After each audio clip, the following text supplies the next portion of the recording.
Chris Shandek, CYInterview, covering Las Vegas and the world.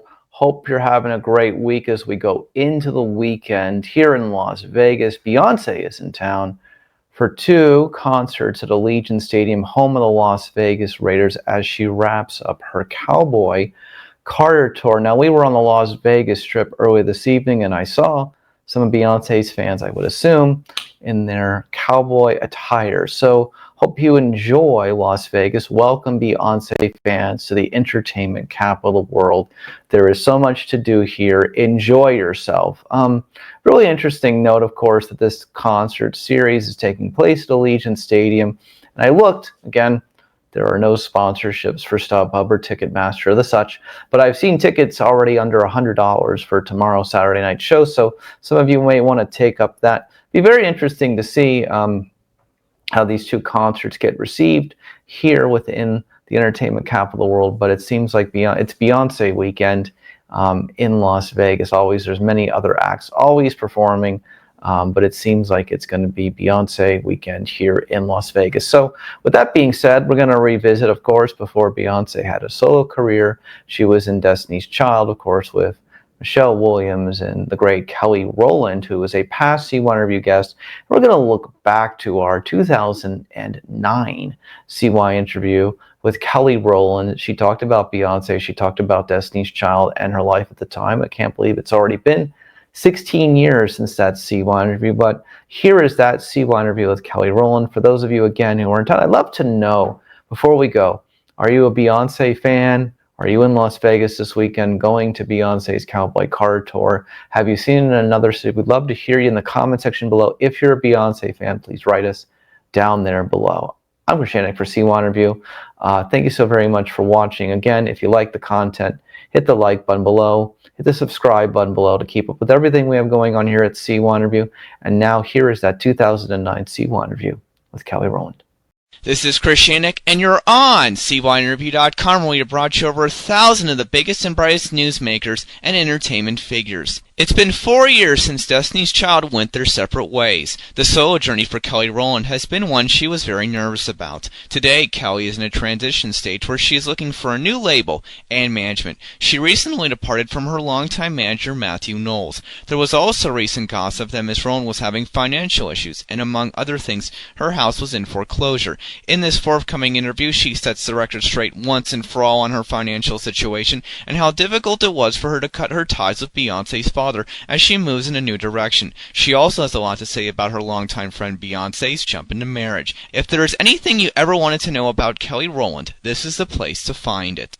Kelly Rowland, thank you for joining me today. How you doing? I am good. How are you? I'm doing pretty good, hanging in there. So before we get to talking about the fashion show and some other things, I have to say, on a real note, you recently visited a young girl in a hospital that's battling leukemia, and she needed a bone marrow transplant, and then so you went in there, you helped spread awareness. Is that what it's really all about? I mean, is that really what it's all about? I mean, the fame, the notoriety, the success, that's great too, but is that really what it's all about when you can make a difference in someone's life? It honestly is, because of the fact that, I feel like if we're blessed enough to be given, talent, to be given an opportunity, then why not take that opportunity and make it for someone's betterment, especially with a young girl like Yasmina, who is a baby. She hasn't even lived life yet, and I think that it's worth a shot, at least trying to reach out to different people and seeing if, she can have a better life, a more healthy life, a life where, she can see the age of 12, and where she can see the age of 20. And if I can help that and get other people involved, then so be it. As I said with you before we started this interview, you were just over in the UK a few weeks ago at the BBC Radio 1 Weekend event. What is it about certain artists like you that have such a big fan base in Europe besides your appeal in the United States of America? You know what? I think it's really about staying over there and, actually getting a chance to understand the market and almost making those places feel like your home as well. And I know that's one thing that I learned with Destiny's Child is like we spent so much time abroad. We would stay in Japan for 2 and 3 weeks at a time, and we go to Europe and stay there for 2 months. You know, it's just about really trying to understand the market and appreciate it, appreciate the culture, appreciate their, you know, and understand the fans as well. Well, I know, of course, that you always had musical aspirations, and you showed them in the reality show Clash of the Choirs in 2007. But did you think you'd ever get involved in a show that didn't have anything to do with music, like the fashion show, when it comes to reality television? I didn't. You know, hosting the fashion show is hosting, you know, basically. So it's something different for me that I was actually, to be quite honest with you, a little nervous about. Because, you know, of course you have like little shindigs that you host at your party, but here's a television show that everybody wants to be a #1 hit, and you want to make sure that you do everything in your possible nature to make sure that it is a great success. So, you know, but it was fun. I had a great time, and Isaac is fantastic. And, you know, you just pick up so many different tips from whether it's Isaac or Fern Malice or the designer that's visiting that week, or the designers that are even competing for the grand prize. You just learn so much, and I've learned so much. So compared to Tyra Banks and Heidi Klum, who host other fashion-related shows, what kind of style did you want to bring to the table with this? You know what? I have to put myself in the show, you know, because that's why they asked me to host. You know, they asked for Kelly Rowland, so I have to make sure that the style is definitely me. So, and for me, I just wanted to be able to express myself as just myself, you know, whether that's, and I like to mix classic, chic, couture, you know, together and just make it my own. Like, I'm a huge fan of, you know, Ralph Lauren to Dolce & Gabbana to D Squared, and those are completely different designers, you know, and what they do, but that's exactly what I like to mix together. So looking at all those designers as we're talking about that, so on any normal day, what is your favorite type of clothes, fashion style to wear on any given day? Well, it really depends, because I think in LA everybody has a really cool flair, trendy style here. So I think I kind of adapt or you know, I'm a little more trendy, I'm a little more trendy here in LA. But somewhere in New York, like, I could literally sit at a cafe and have a cappuccino and watch people walk by.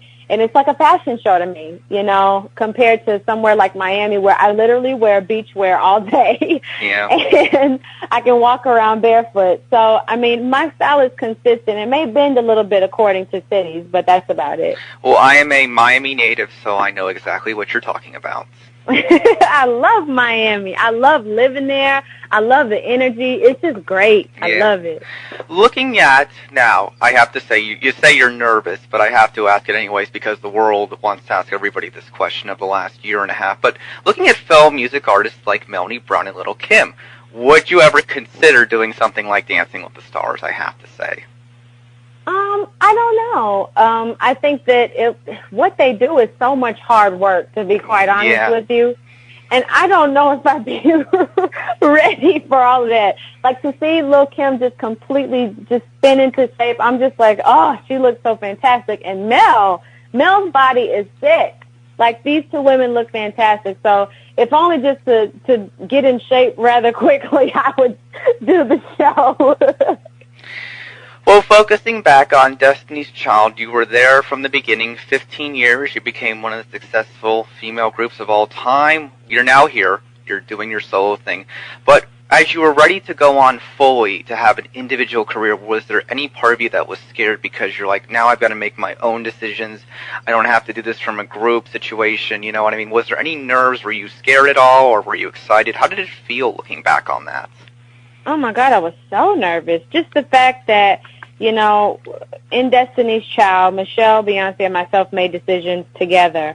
Or if I didn't feel like I was strong enough to make a decision, you know, there was always Beyonce or Michelle to depend on. You know what I mean? So it was a little bit of a culture shock for me, to be completely honest with you. You know, when people are coming up to me and they're like, well, you know, do you like this picture better than that picture? I'm like, oh, well, it kind of looks the same. When, you know, maybe there's B, who's a little bit more meticulous about, you know, pictures and stuff like that, you know, as far as Destiny's Child was concerned. And she was just like, I like this picture because of such and such and such and such. And Michelle would listen to a song maybe better than I would and say, you know what, this is off. Make sure we go back and record this. And, you know, it was hard, you know, so I had to really whip into shape and kind of take on those great things that I love about them so much and respect about them so much and get down to business.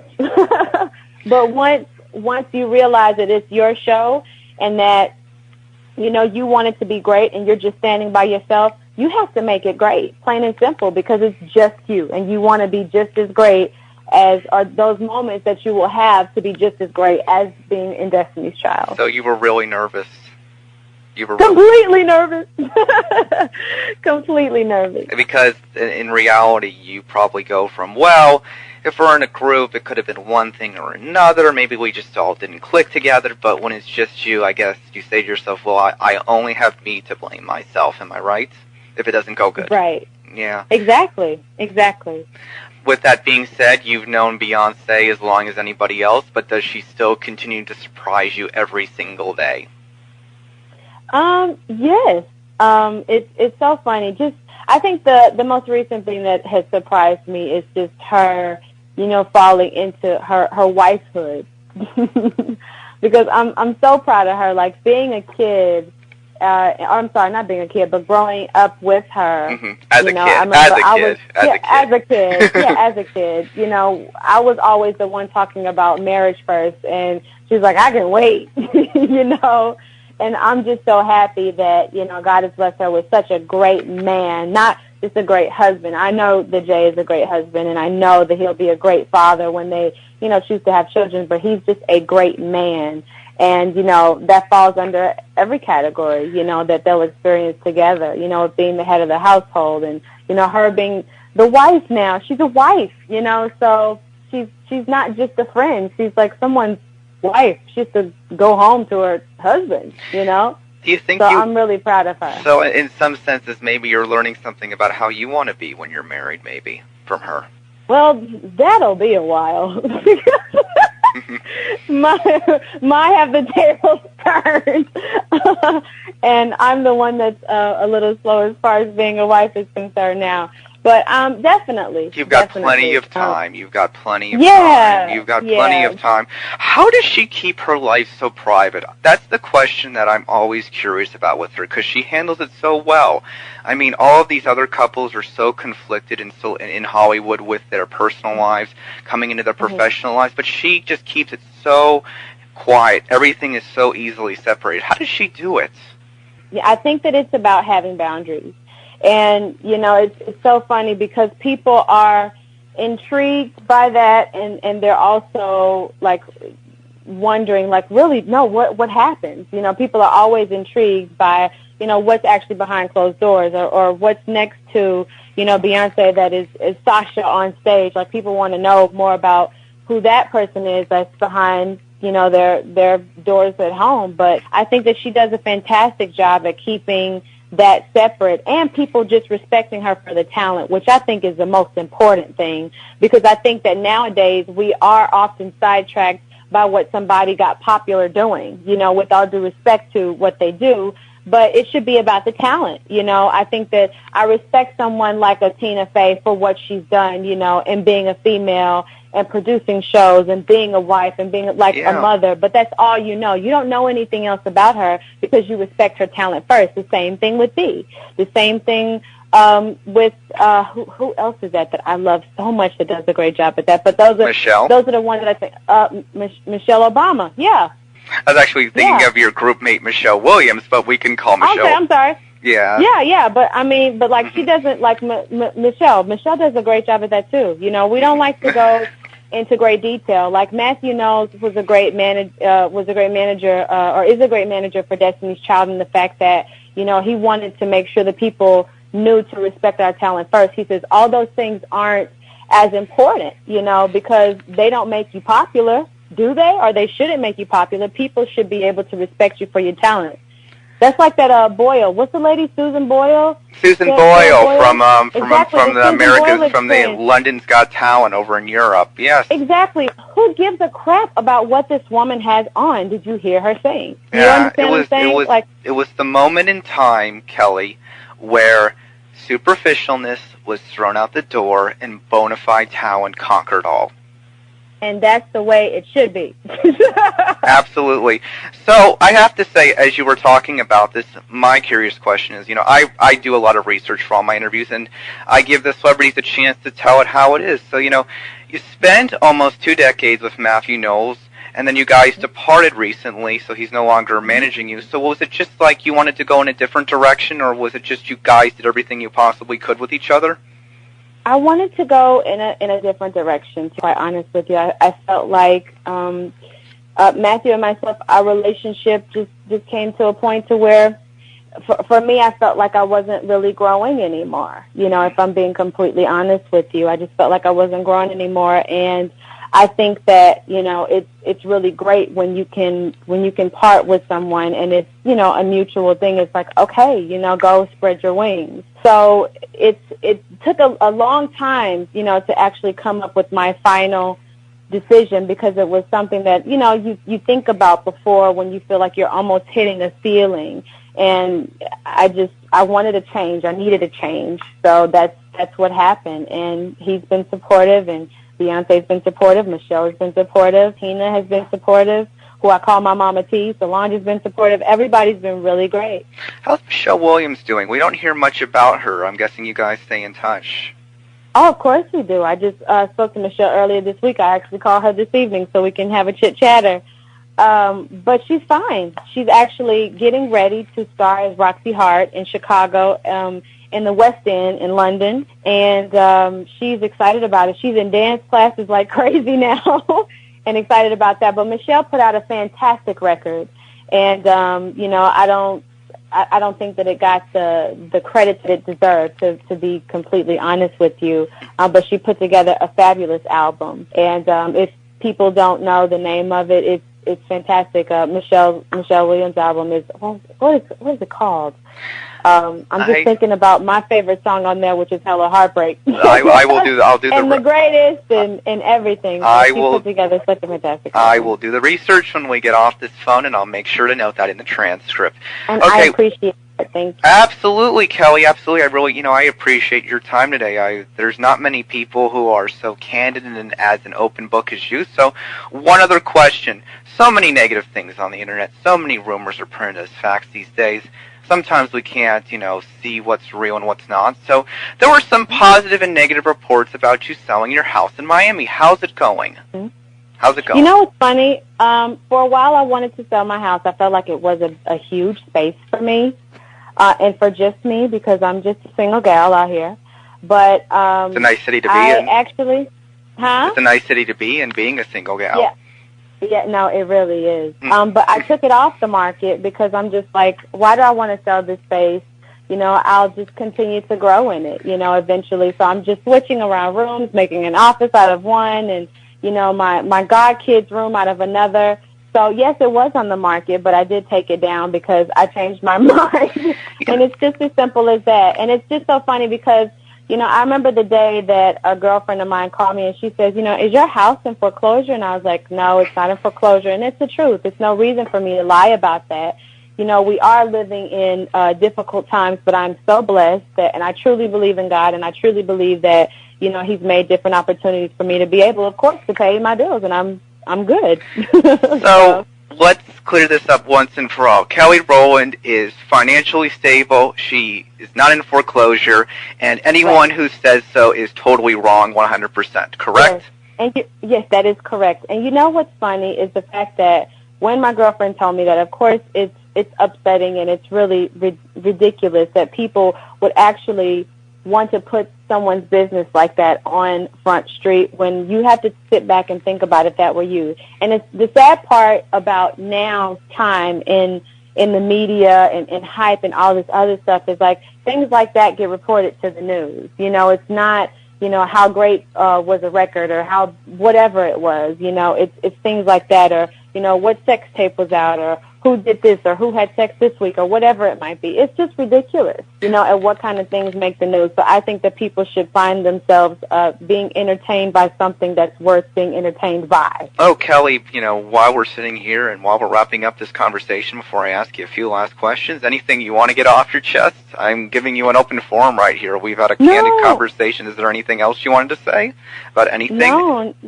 No, that's about it. Those are the things? Okay. So let me ask you then, going forward, what else is coming up for you besides the fashion show right now, which is on Bravo Thursdays at 10? What else is going on? Anything else you'd like to do in the future? Anything else you're working on?